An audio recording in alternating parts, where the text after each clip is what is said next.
Hi, I'm the List Girl. I'm a 25-year-old who just spent this entire past week reading nothing but kids' books. Let me explain why. The children's books that I just read happen to be on my bucket list. The reason as to why they were there in the first place is due to the fact that as a child, I used to read tons of books. I even watched The Borrowers and Stuart Little movie, and yet somehow, unknowingly to me, I managed to go my entire childhood without reading these so-called children's classics. I guess my usual books back then were mostly fantasy books, but now that I'm older and I'm much more wider read, I can appreciate all different types of books. The thing that I found most surprising about this adventure, I guess, was how much more enlightened I feel after having read children's books.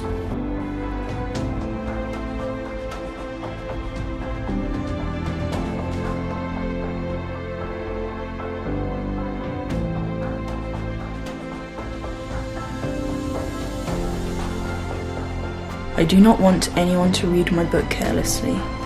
I have suffered too much grief in setting down these memories. 6 years have passed already since my friend went away from me with his sheep. If I try to describe him here, it is to make sure that I shall not forget him. To forget a friend is sad. Not everyone has had a friend, and if I forget him, I may become like the grown-ups who are no longer interested in anything but figures.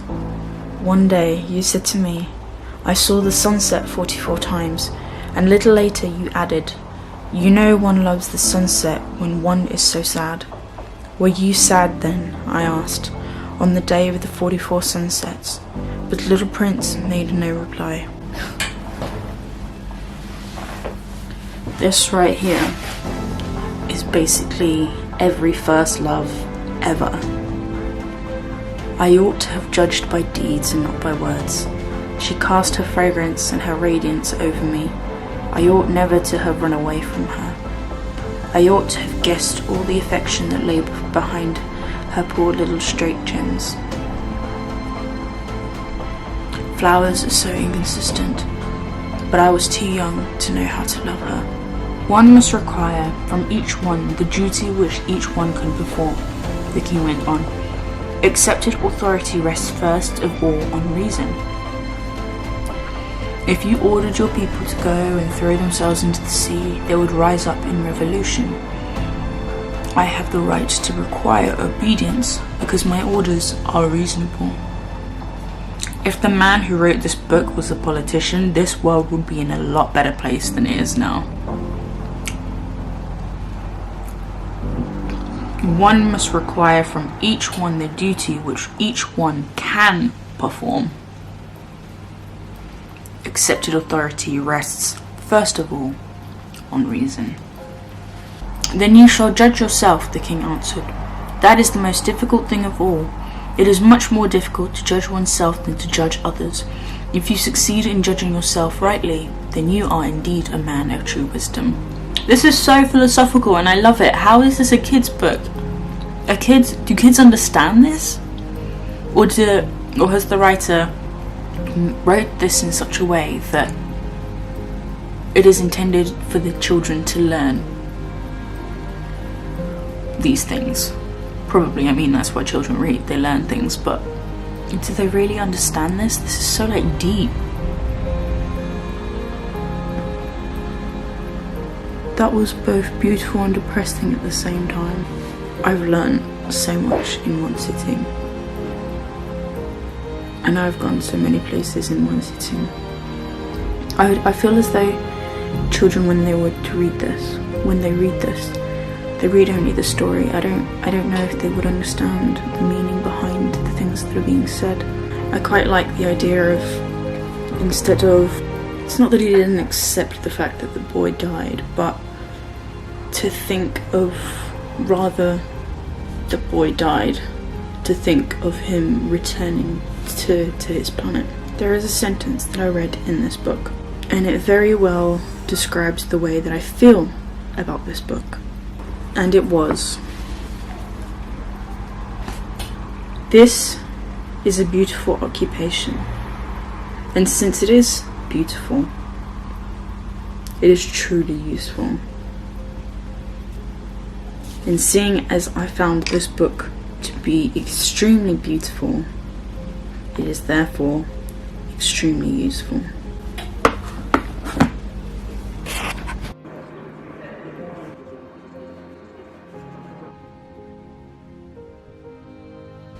Currently 15% into Tuck Everlasting. I think I'm gonna call it a night and try again in the morning. Know what happens then? Said Tuck to the water. The sun sucks some of it up right out of the ocean and carries it back in clouds, and then it rains, and the rain falls into the stream, and the stream keeps moving on, taking it all back again. It's a wheel, Winnie. Everything's a wheel. Turning and turning, never stopping. The frogs is part of it, and the bugs and the fish and the wood thrush too. And people, but never the same ones, always coming in new, always growing and changing and always moving on. That's the way it's supposed to be. That's the way it is. Winnie blinked, and all at once her mind was drowned with understanding of what he was saying. For she, yes, when she would go out of the world willy-nilly someday, just go out like the flame of a candle, and no use protesting, it was certainty. She would try very hard not to think of it, but sometimes, as now, it would be forced upon her. She raged against it, helpless and insulted, and blurted at last, "I don't want to die." "No," said Tuck calmly, "not now. Your time's not now. But dying's part of the wheel, right there next to being born. You can't pick out the pieces you like and leave the rest. Being part of the whole thing, that's the blessing."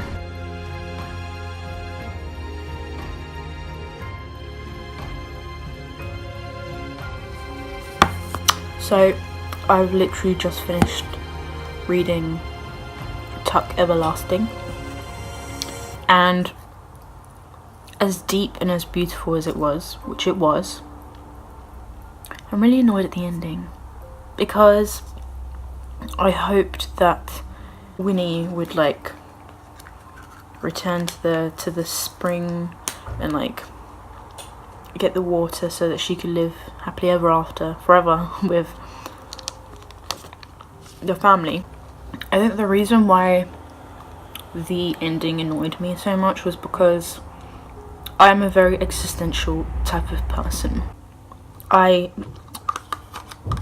have had many moments, still today, where I am scared of dying, and I don't want to die, and whenever I think about the fact that we were just born to die, really upsets me and makes me think, what is the point? But anyways, I think the reason why I was so annoyed that she decided to live her life and die in the end, rather than drink the water and live forever, is because maybe if I were in her position, I would choose to drink the water and live forever. And I am very much on the side of Jessie rather than Tuck. I believe that having more time, all the time, to see everything, witness everything, and live everything, and get to relive everything whenever you want, and like relive and live like the new things, because like the world around you is going to keep changing, and it should be really cool to just watch everything change and how it changes. But unfortunately we don't have that option. I mean, Tucker did have a point when he said that it's a wheel and everything's supposed to keep going the way that it's supposed to go. And it's supposed to change the way that it's supposed to change. But I don't know. If I could live forever, I would. I really would. And people are like, oh, so what's the point of your bucket list then? Well, the point of my bucket list is the fact that I understand that I can't live forever, and therefore I must do the best I can with the life that I have. That is the point of my bucket list. But if there was a choice,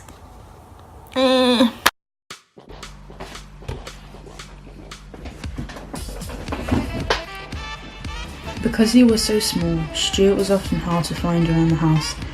His father and his mother and his brother, George, seldom could locate him by looking for him.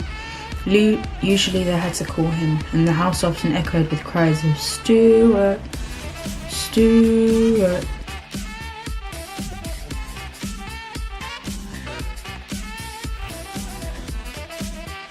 I'm 38% into the book, with still an hour left. And so far, this seems a lot more like a kid's book rather than The Little Prince and Tuck Everlasting. I feel like those two were way deep. This isn't as deep, and in fact I'm struggling to find any sort of philosophical meaning to it yet. It is enjoyable so far. A few things are different from the movie, quite a few things are different from the movie. But it's okay. I'm quite curious to find out if Margot's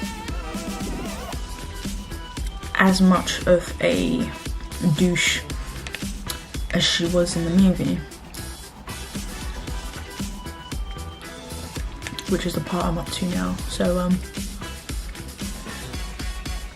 I'll just get back to that right now.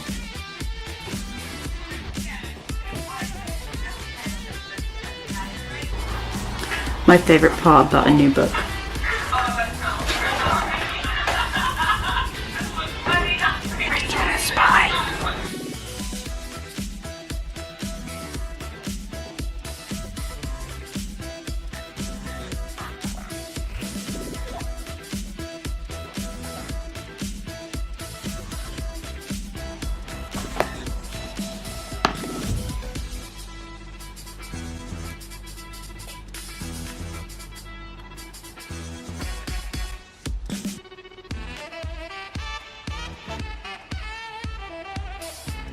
The thing that enlightened me the most was the fact that despite them being so-called kids' books, I didn't, maybe it's just the philosopher in me, but I didn't feel like they were kids' books. I understand why they would be considered or categorized as children's books, but because of like the way that they were written, in like the simpler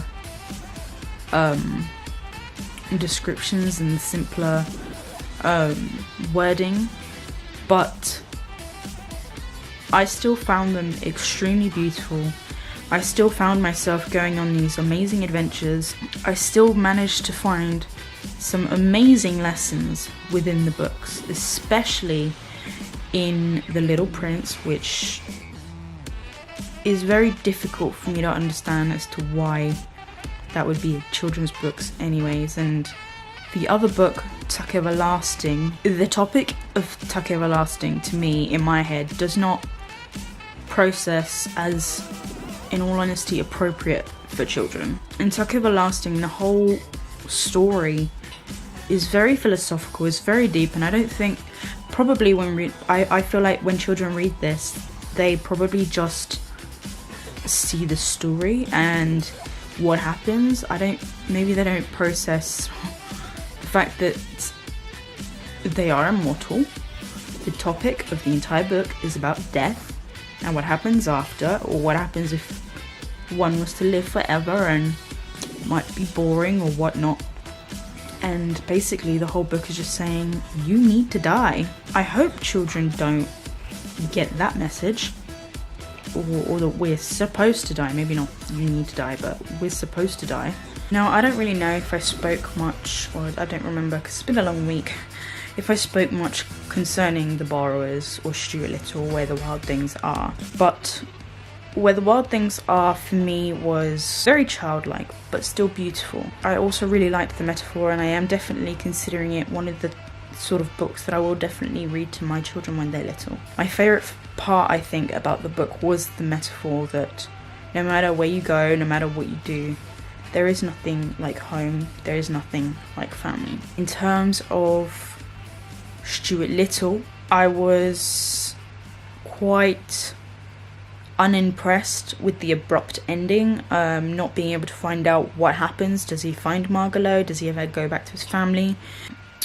When it comes to The Borrowers, I loved the book so much that I got the second one, and I'm still reading, and it's been 2 days and I'm already almost finished. I'm right there, and I can tell you right now that as soon as this one's done, I'm gonna get back on Amazon and get the next one. I loved The Borrowers. If I was to find a philosophical meaning in this, because that's just the person I am, that's what I do. I find meanings, metaphors in everything that happens around me. And so if I was to find a philosophical meaning as this is, it would be, don't underestimate the little guy.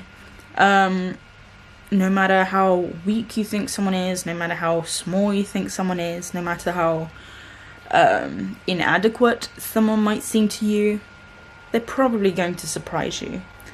Another metaphor I would say, or another motto, whatever, another meaning I would find from The Borrowers would be something that a lot of people, especially a lot of philosophical people, discuss, is the fact that when we human beings fear something, we want to get rid of it, the same way that as soon as the adults in the house found out about the borrowers, they try to get rid of them as soon as they can, kill them, whatever. We human beings, we have a fear of the unknown, and the borrowers were the unknown in the story. And yet, if we were to take a moment to sit back and step into their shoes, you would find that they're just like human, just in smaller form, and that is exactly what people should do, and it's the exact thing that I learned from the borrowers. If the adults of the book had educated themselves the way the little boy had, in order to learn more about the borrowers and accept them and to not be so afraid of them, then this world would be such a better place. And so, without a further ado, I am glad to have ticked not 1 but 5 bucket list goals off my list. I am the list girl. I hope you all have a wonderful week. I have one question for you though, before you go. What new experience will you make happen?